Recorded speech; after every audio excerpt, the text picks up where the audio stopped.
Bienvenue à tous, c'est parti pour l'œil du coach. Aujourd'hui, nous allons voir une très belle partie de Marco Materia. Marco Materia, c'est un des plus grands espoirs des échecs français. Récemment, Marc-André Maurezzi a battu le record de précocité pour devenir grand maître. Mais Marco Materia, il est déjà plus de 2300 Elo. Il représente un énorme espoir pour les échecs français. Et il fait partie de Nomad Échecs. Et si je vous montre cette partie, c'est parce que Nomad Échecs a remporté le top jeune. Moi-même, j'ai encadré une équipe, l'équipe de Marseille. Nous avons terminé 5e. Et du coup, pour l'œil du coach de cette semaine, ça va être une partie du meilleur jeune de Nomad Échecs, Marco Materia. Et je montrerai une partie d'un jeune de Marseille Échecs quand on gagnera le top jeune tout simplement. Et j'espère que ça arrivera très vite. Voilà, alors partie de Marco Materia. Alors ce qui est assez rigolo, c'est qu'il était opposé à un de mes élèves qui fait partie d'une autre équipe, l'équipe de Corba. Corba qui a terminé, donc c'est la banlieue lyonnaise, ils ont terminé vice-champion de France. Donc là, c'était le match décisif. Et normalement, vous pouvez apercevoir une structure du pion isolé. Alors, Marco Materia avait ici les blancs. Mon élève Guillaume Garde avait les noirs, donc il y a un gros différentiel Elo, mais Guillaume Garde c'est un gros espoir aussi français, national. Mais Marco Materia lui rendait 400 points, donc du coup 400 points Elo, 2300 le Elo blanc à peu près, 1900 le Elo noir. Et on va voir que la logique a été respectée. Alors comment on est arrivé à cette structure du pion isolé? Alors, je vais quand même montrer un petit peu comment on y arrive. Alors là, il y a eu D4, D5, grand classique. C4 a été joué. Ensuite, il y a eu D prend C4. Donc, c'est un gambit dame accepté. C'est une ouverture que j'aime bien conseiller aux jeunes parce que je la trouve à la fois stable sur le long terme. On peut la jouer pendant longtemps, quasiment toute sa carrière. Et en même temps, pour débuter, elle est assez intéressante parce qu'on va se battre pour le centre très rapidement. Alors qu'on semble prendre en C4, on vise ensuite de pousser les E5 et C5 pour casser le centre ennemi. On le donne dans un premier temps, les blancs pourraient même se l'octroyer carrément en jouant E4, et après on va chercher à le casser par les poussées que je viens de montrer. Donc là, cavalier F3 a été joué, c'est la vente classique pour empêcher E5, et du coup les blancs veulent jouer E4, donc les noirs jouent cavalier F6, jusqu'ici pas de souci. Marco Materia a joué le classique E3, et là Guillaume a joué la variante un petit peu rare, A6. Donc c'est un coup qui a été popularisé par différents joueurs. Il y a un joueur franco-azéri, Namik Gouliev, un grand maître, qui joue ça très régulièrement dans les Open. Et comme Namik Gouliev gagne régulièrement des Open, c'est vraiment une ouverture assez pratique. C'est un joueur très intelligent dans ses choix d'ouverture, puisqu'il a des ouvertures un peu piégeuses qui, en fait, vont lui permettre, en fait, tout simplement de gagner avec les noirs, ce qui n'est pas forcément facile. Donc, c'est une ouverture que j'aime beaucoup conseiller, ce gambit dame accepté. A4 a été joué par Marco Materia. Alors, je ne suis pas trop sûr que Marco Materia connaissait bien l'ouverture, puisqu'on va voir qu'il, normalement, un jeune comme ça, aussi doué, est vraiment chevronné en ouverture. Et là, on va voir qu'il n'a pas forcément hyper bien négocié l'ouverture, ce qui ne l'a pas empêché derrière de faire parler sa puissance. Donc du coup, là, logique, le coup A6 c'était pour jouer B5 et chasser le fou en cas de prise en C4. Là, Marco Materia, en jouant ce coup A4, il l'anticipe. Et du coup, qu'est-ce qu'a joué Guillaume avec les noirs? Guillaume Garde, il joue C5, très logique. Il essaie de reprendre le centre, de casser le centre ennemi. C'est un peu ce que j'avais promis. C'est la promesse, tout simplement, du gambit dame accepté. On y va, on casse le centre. Et du coup, Marco Materia, qu'est-ce qu'il fait? Fou prend C4. Jusqu'à là, c'est très logique. Cavalier C6, coup de développement, on appuie sur le centre, ça fait mal. Et on prépare un éventuel fou G4. Et là, le coup le plus conventionnel, à très fort niveau, c'est petit roc. Sinon, il y a beaucoup de joueurs aussi qui jouent D5, tout simplement. Et là, Marco Materia va jouer un coup qui n'est pas terrible, c'est H3, c'est une perte de temps. Alors, il n'avait pas envie de se prendre fou G4, c'est ce qui explique cette perte de temps. Mais avec les blancs, normalement, il faut jouer un peu plus punchy. Donc, on peut considérer que c'est une petite perte de temps quand même s'il y a une idée, bien évidemment, derrière Marco Materia, à chaque fois qu'il joue un coup, évidemment, il y a une idée vu son niveau. Maintenant, quelle est la logique des noirs? Priorité petit roc, il faut se dépêcher de roquer. Donc là, le coup E6 est tout à fait normal. L'urgence, c'est de développer le fou F8 qui le mérite pour pouvoir roquer. Donc tout est normal. Petit roc est joué. Et maintenant, il y a une décision. Il va falloir sortir ce fou F8. Mais si on le sort, les blancs pourraient peut-être faire D prend C5. autant jouer C prend D4 qui permet de créer un pion isolé chez les blancs. Donc ça, c'est une structure type aux échecs. Hein. Le pion isolé, en fait, on le retrouve dans la carocane, dans beaucoup d'ouvertures. Là, le gambit dame accepté. C'est une structure type où j'ai listé comment il fallait jouer avec les noirs. C'est-à-dire, quand vous affrontez un pion isolé, vous espérez mettre une partie lente en place, c'est-à-dire jouer sur le long terme. Ça s'appelle aussi le jeu statique. Alors, le jeu statique, j'aime pas trop ce mot-là, mais c'est un jeu où on va essayer de faire durer la partie. Qu'est-ce qu'on va essayer de faire? On va se développer. On va ensuite bloquer le pion isolé. On ne veut surtout pas qu'il avance pour s'échanger et libérer le jeu. Ensuite, on va essayer d'échanger les pièces mineures. Surtout les pièces, le fou C4 par exemple, qui ne défend pas le pion isolé, on va essayer vraiment de lui laisser plutôt le mauvais fou si c'est possible. Les cavaliers, on aimerait bien les échanger aussi. Et enfin, un jour, il faudra presser le pion faible, c'est logique. A l'inverse, les blancs, je ne l'ai pas mis dans le descriptif, mais eux, ils veulent une baston directe, ils veulent valoriser la dynamique de leur position. Pourquoi je dis qu'on ressent une certaine initiative dans le jeu blanc? Tous les pièces trouvent les bonnes cases. Le cavalier va naturellement aller en C3. Ce fou C1 va pouvoir sortir dans le camp adverse. Les tours vont aussi se mobiliser sur des colonnes semi-ouvertes. Donc le jeu blanc est facilité. C'est normal. Si le jeu venait à durer, si les pièces s'échangent, la faiblesse va de plus en plus se voir. Donc l'idée maintenant avec les blancs, c'est d'aller assez vite et de créer une bagarre. Et les noirs, ils veulent calmer le jeu, calmer la position et ils veulent se régaler plutôt en finale. Donc là, coup logique des noirs, fou E7. Pourquoi? Pour roquer. Cavalier C3 a été joué et là, peut-être qu'il y a la menace de jouer D5 déjà. Donc se séparer du pion isolé et ouvrir le jeu. C'est ce qu'on avait dit, ça valoriserait le jeu blanc. Et là, excellent coup noir thématique, cavalier B4. Et c'est pour ça qu'ici, les noirs n'ont pas beaucoup de soucis. Cavalier B4, on trouve la meilleure case pour le cavalier dans le pion isolé parce que ça peut permettre de revenir en bloqueur devant le pion isolé. Grand classique, tout simplement. Et du coup, on voit que le coup A4 qui a été joué ne permet pas bien évidemment de jouer A3 qui est un coup thématique dans le pion isolé pour interdire cavalier B4. Donc là, c'est déjà assez problématique. Les noirs sont en train de bien réaliser leur ouverture, d'autant plus que les blancs n'ont pas une avance de développement si significative. Donc là, c'est vraiment une partie qui s'annonce assez bien pour les noirs. Dame E2 a été joué là par Marco Material, logique, il se met face au roi, il va passer la tour en D1 et peut-être un jour essayer de faire D5. Maintenant, petit roc est joué, coup logique aussi. Et là, en fait, on s'aperçoit que D5 est illusoire. Il n'a pas joué tour D1, Marco Material, parce que sinon il va se prendre cavalier BD5 et le pion n'avancera pas de toute façon. Donc il préfère se développer, c'est assez logique. Fou F4. Il a peut-être un petit peu prématuré. Guillaume a choisi directement avec les noirs, Guillaume Garde, il choisit de faire cavalier BD5. Je ne suis pas très convaincu de ce coup-là. Quelle était l'urgence de la position? Évidemment, pour moi, c'était le fou C8 et j'ai deux coups à proposer, deux coups candidats. B6, tout simplement, comme ça se fait de façon thématique. Ou alors, on pouvait imaginer fou D7, fou C6 aussi, qui est tout à fait correct dans ce genre de position. On ne craint pas, bien sûr, fou D7, ceux qui craignent cavalier E5. On peut jouer fou C6, ça existe, avec l'idée cavalier prend C6, B prend C6. C'est une idée récurrente de haut niveau dans ce genre de position, dans ce genre de situation. Quand on a un pion isolé, là, il se retrouvait complètement bloqué. Et c'est le pion D4 qui sera le plus faible de l'échiquier, associé aussi à une faiblesse en B2 maintenant sur le long terme. Donc ça, ça serait vraiment top. B6, j'aimais beaucoup aussi. Et Guillaume, peut-être un tout petit peu scolaire sur ce coup-là, il joue cavalier BD5. Bon, c'est pas un mauvais coup, bien évidemment, mais le cavalier en B4, il remplissait déjà une fonction. Pour moi, l'urgence, c'est ce fou C8 qui n'est pas bon, donc il ne devait pas le bouger aussi vite. Fou H2, coup logique, Marco Material reste sur la grande diagonale. Et la B6, super coup de Guillaume qui respecte à merveille les principes.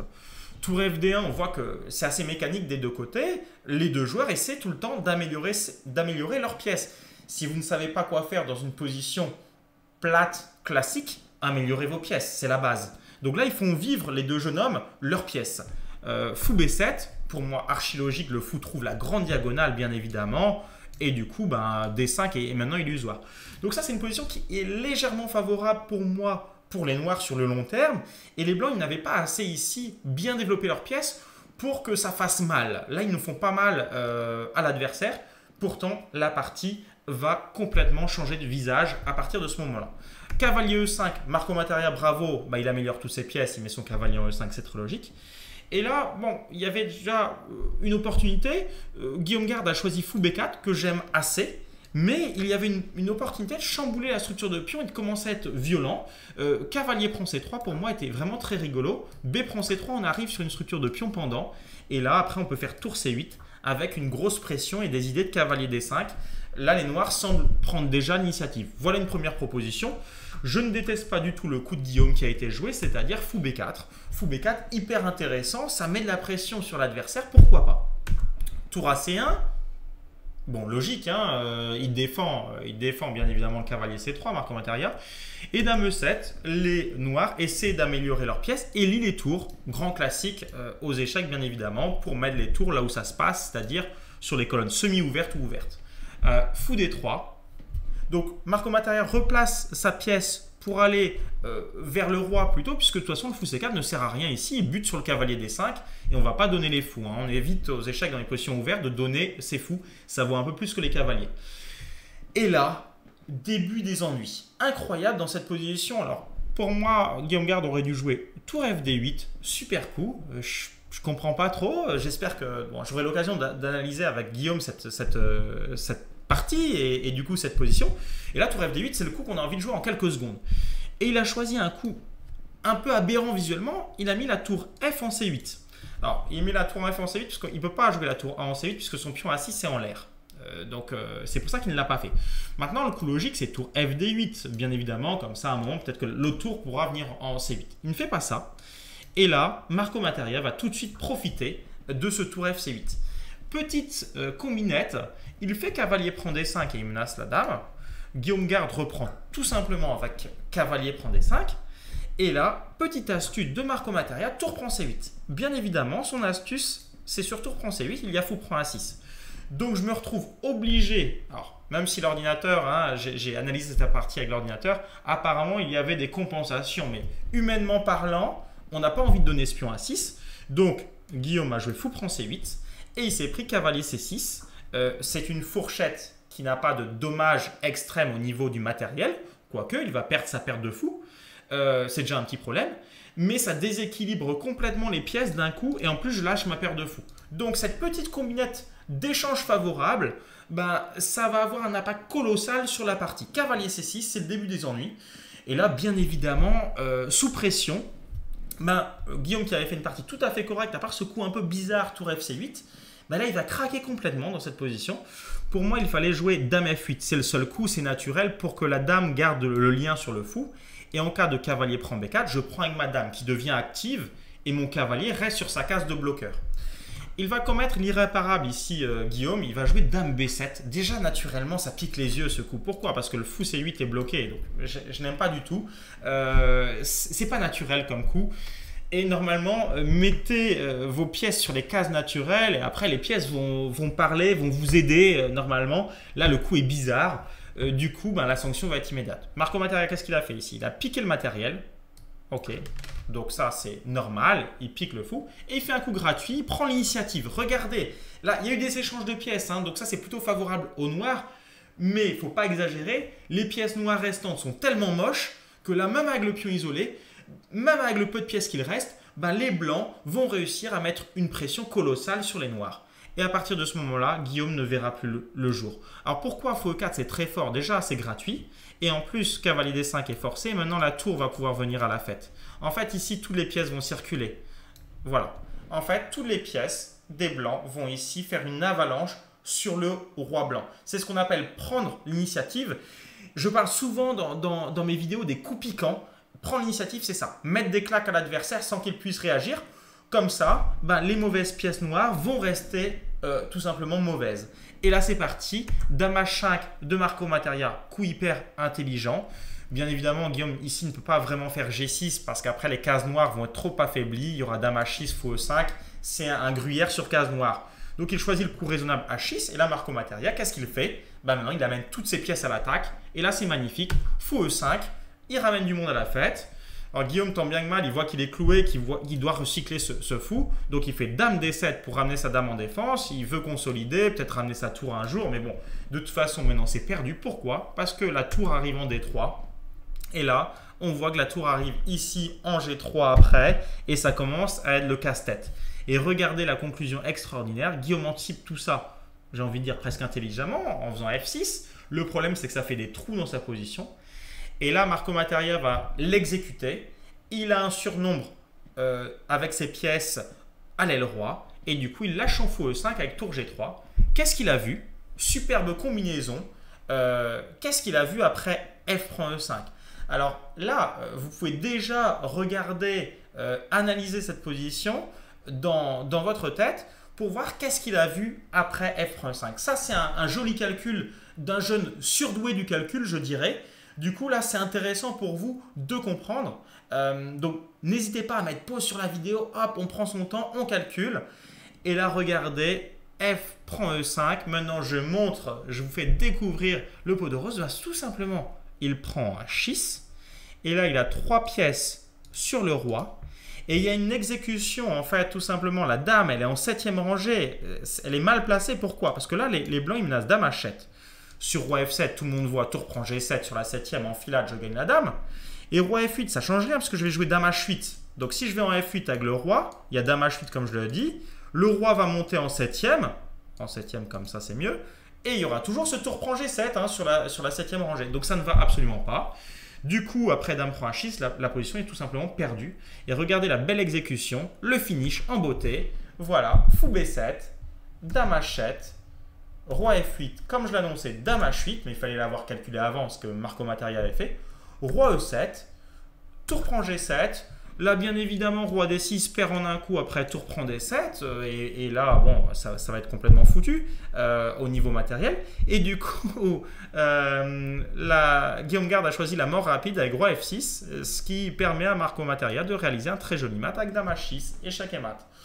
Voilà cette jolie partie autour du pion isolé qui a permis à Nomade Échecs de gagner le top jeune. Alors attention, c'était une équipe, hein, ce n'est pas la seule victoire de Marco Matteria qui a permis à Nomade de remporter le titre cette année.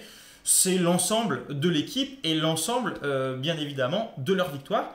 Sachez quand même que le match contre Corba, la finale, a été particulièrement serré. Corba n'était quand même pas si loin de réaliser un exploit ou au moins d'arracher un match nul. Néanmoins, belle victoire de Nomade Échecs qui avait le meilleur effectif sur le papier. La logique a donc été respectée. En tout cas, sur cette partie, qu'est-ce qu'on a vu? On a expliqué, au-delà de la victoire de Nomade Échecs, le pion isolé, la structure de pion isolé, comment il fallait jouer quand on avait le pion isolé, quand on joue contre un pion isolé, quand on l'a. Donc on a normalement tout expliqué et on s'est servi d'une très jolie partie, d'une des étoiles montantes au niveau français, donc la pépite Marco Matteria. J'espère que cet œil du coach vous a plu.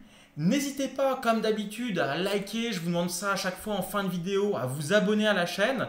Et d'autres vidéos vont suivre très prochainement. Je vous remercie par avance d'en parler autour de vous. Et je vous dis à très bientôt pour un nouvel épisode de l'œil du coach. Au revoir.